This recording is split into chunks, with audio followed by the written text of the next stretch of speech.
അപ്പോൾ ഇതാണ് vibe sit ഔട്ടോ. ഞാൻ യുദ്ധം എന്താ പറയുക, സമരം ചെയ്ത് നേടി എന്നൊക്കെ പറയണ പോലെ നേടിയെടുത്തൊരു സംഭവമാണ് ഈ സിറ്റ് ഔട്ട് എന്ന് പറയുന്നത്. ഞാൻ സിറ്റ് ഔട്ടിനെതിരായിരുന്നു.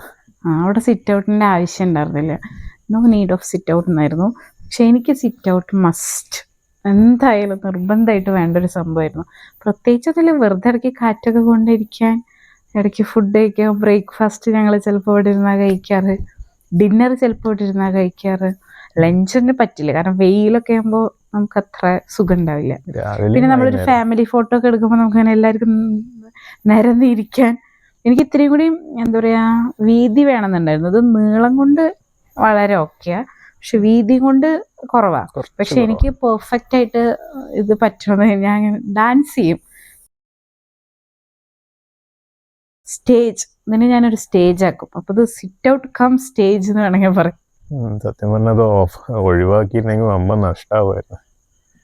ഇപ്പം ഏറ്റവും ലൈവായിട്ട് നല്ല തണുപ്പൊക്കെ അല്ലേ, അപ്പോൾ അതെ പുറത്തിങ്ങനെ വന്നിരിക്കുക, ഒരു കട്ടൻ ചായയൊക്കെ കുടിച്ചിങ്ങനെ ഇരിക്കാൻ ഭയങ്കര ചിൽ ചെയ്തിരിക്കാൻ പറ്റിയൊരു സ്ഥലം കൂടിയാണ് സിറ്റ് ഔട്ട്. അടിപൊളിയാണ്.